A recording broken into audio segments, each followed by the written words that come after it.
Hello, good evening, everyone. I must first apologize for my inability to be with you in person. I was so looking forward to see my colleagues, Kaleji, Kent, Elvis, and everyone gathered here today. But due to circumstances beyond my control, I wasn't able to be there. But I know that another opportunity will come and I'll get to spend time with all of you. But it is truly an honor to be part of this incredible gathering. A community where I know we have storytellers, we have truth seekers, and of course, change makers gathered here in this room. When I first began my journey in journalism, I never imagined that one day we'll be having conversations like this about climate, inclusion, and how the stories we tell literally shape the future of our continent. And it's so exciting that we get to do this now. I come from a small Ghanaian town, Amfuega, where the rhythm of life was tied to seasons. When the rains delayed, our mothers worried. And when floods came, our fathers worried even more. But no one ever called it climate change. I bet you agree. It was just life, unpredictable, sometimes cruel, but always resilient. That's how we saw it. Today we know better, and yet the people most affected, women, the youth, and our local communities are still often spoken for rather than heard from because they are most affected.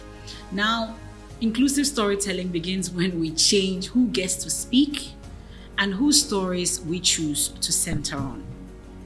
That's key.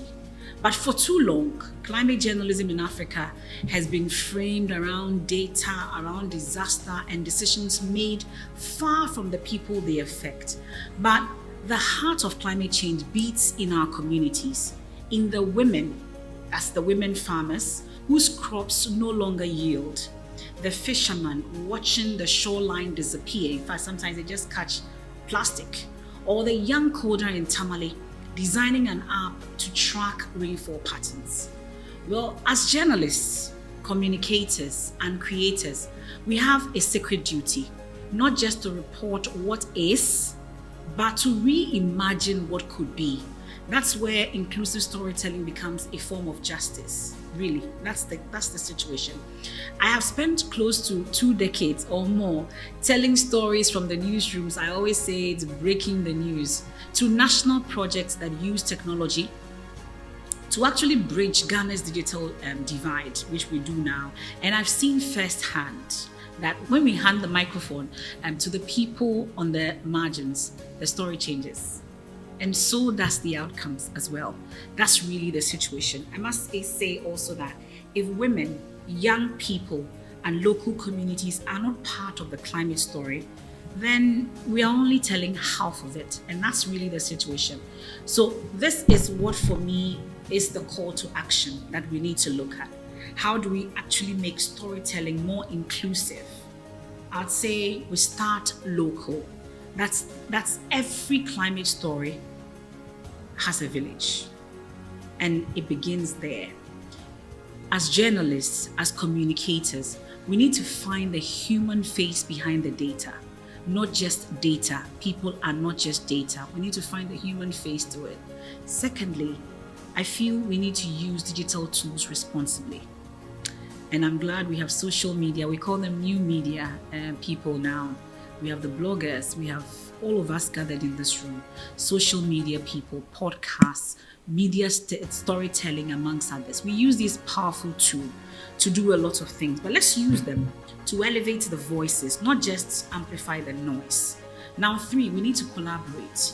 You see, more often than not, as media people, we feel this is a competition. It is not a competition at all when it comes to climate journalism. There's a lot of opportunity in climate. People say climate storytelling now is the new gold. Really, there's a lot of space in that, sector that we can all collaborate on and work together rather than make it a competition. If I'm at Joy News, GH1 should not be my competition when it comes to climate change, because it affects you, it affects me. TV3 should not see City as a competition when it comes to climate. This is the time we need to collaborate more, and that's when we also get the funding that we need for this particular action. It is very important that we do so. And then 4, I feel we need to empower the next generation. Some of us have been there, done that. It's the time for us to impact knowledge and ensure that we bring the youth along with us. The youth are not just the future anymore, like we say. They are now, of course, they are the now, I should say. They are no longer the future. It is now. They are the now. So let's mentor, let's equip, and let's give them the space to lead. You see, it's interesting that we always say, we see editors in newsrooms, and we are like the BHS. We are the Ogboros in the newsroom. So I believe that it is time for us to empower. Let's empower more and empower the young ones, and let's lead them in the way of climate change and climate journalism, I believe. But my message to them is simple.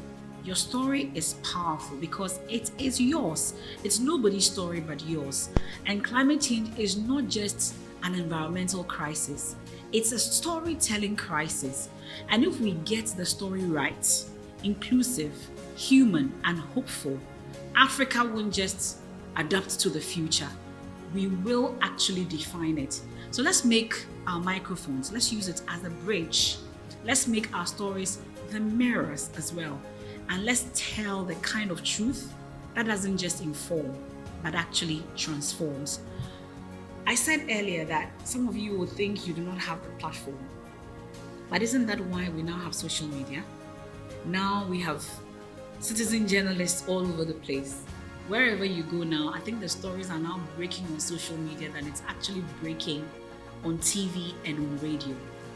How many of you in this room even listen to radio? Today, I'm sure you haven't even listened to radio, but how many times have you been on social media? Countless number of times. So that powerful tool is in your hands. How you use it is very, very important.